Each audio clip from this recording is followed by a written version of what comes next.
Pessoal, isso aqui foi algo que eu dei no treinamento aqui para os EDOPS da M2. E o seguinte, o que eu quero mostrar aqui? Primeiramente, na aula deles, eu trouxe uma visão de compliance do que pode ou não pode ser feito, do que é legal e não é legal, tá bom?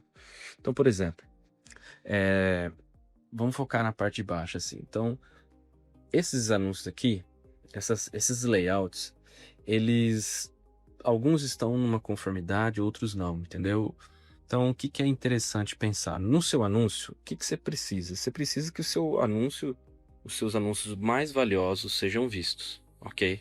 Então, o seu anúncio mais valioso pode ser um offer-all. Seu anúncio mais valioso pode ser um interstitial, que vai ser trigado num botão ali ou no trigger. Seu anúncio mais valioso pode ser um topo. Então, você precisa que o seu usuário veja esse anúncio para que ele clique nesse anúncio, ou que seu usuário veja o botão para que ele clique no botão, tá bom? Porque o anúncio ele só é pago se ele é visualizado. Tem a questão da impressão, mas o anúncio precisa ser visto. Então, quando você for desenhar o seu layout, né, o seu modelo de página, você vai ver um monte por aí, um monte diferente dá certo. E você, eu acredito, você tem que especializar na sua estratégia ali do que ela está mandando.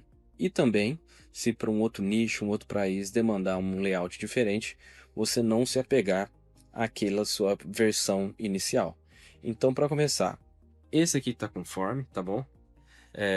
O anúncio está separado do botão e tal, um disclaimer certinho. Esse aqui, o problema dele é que o usuário já scrollou, então o anúncio ficou escondido, e aí você perdeu a visualização ali. O usuário ainda pode clicar aqui, e então esse aqui está compliance certinho, mas você perdeu a visualização. Esse modelo já não está certo, porque o anúncio já está do lado do botão, tá bom? Esse é o modelo que o usuário ainda pode visualizar o anúncio, mas você pôs uma imagem ali, o anúncio ficando ali embaixo, nem o botão e nem o anúncio aqui está aparecendo para o usuário fazer uma ação, e aí pode não dar viewability. E esse aqui, o seu anúncio está na viewport do seu usuário, então isso eu acho sempre importante, né? Só que às vezes não tem um botão para o usuário clicar. Então o que eu gosto de pensar, qual ação que eu quero que o meu usuário faça? Eu quero que ele só veja o anúncio? Eu quero que ele clique no anúncio? Eu quero que ele clique no botão para imprimir o interstitial? Então eu penso que a primeira viewport é a mais importante, mas uma segunda viewport também ali deve ser pensada, né? Então faz sua estratégia dentro da primeira e da segunda viewport. E aqui são alguns modelos que eu trouxe, né? Que mostra isso aqui são modelos que eu já vi vários publishers escalados usando, entendeu? Então, por exemplo, esse aqui, quando eu vi, eu já rodei assim também, sem topo, eu achava um absurdo, mas num formato desse aqui, você está imprimindo mais interstitial, e o interstitial ele vale às vezes 2, 3 vezes mais que o topo. Para você tá ótimo. A paginação aqui minha ficava uns 50%. Sua pode ser igual ou maior, entendeu? Esse aqui eu gostei bastante. A imagem era uma coisa que a gente não gostava muito antes, mas eu gostei porque aqui você mostra um anúncio, uma imagem que tem a ver ali, né? Mostra o anúncio. Quando o usuário for dar o scroll aqui, tem um Foxzinho Drift e já um CTA ali para ele clicar, entendeu?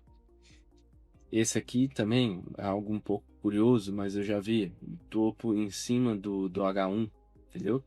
E aí você faz algo nesse sentido, você tem que ter um carregamento muito bom aqui, tá bom? E você tem que conseguir prender o seu usuário muito bem aqui, porque facilmente ele pode scrollar e sair. Esse aqui também vocês já devem ter visto muito, eu gosto muito. O anúncio, o parágrafo e um card que funciona como CTA, né? Que é aquele blocozinho bem desenhado com os botões e uma imagem às vezes, um highlight ali do que tem de interessante sobre o produto, um resumo geral. E obviamente, né, igual eu falei, você tem que desenhar seu funil, suas páginas na estratégia do anúncio mais valioso que você quer mostrar. Então, você quer mostrar o offer-all? Igual eu falei, nós temos o quiz dentro desse frame aqui agora. tá? Do overall, então o usuário vai ver um quizinho aqui dentro, depois ele vê o overall, ou direto assim, com disclaimer para o usuário assistir, também funciona. Então, lembrando que todos esses modelos funcionam. Se tem um melhor, eu não acredito que tenha. Eu acredito que tem o melhor modelo que você consegue otimizar. Mas aqui embaixo, lembrando que tem os que não podem não dar tão certo. Então tudo isso você deve pensar na hora de montar a sua página, tá bom? Porque é isso que vai fazer o seu site dar dinheiro.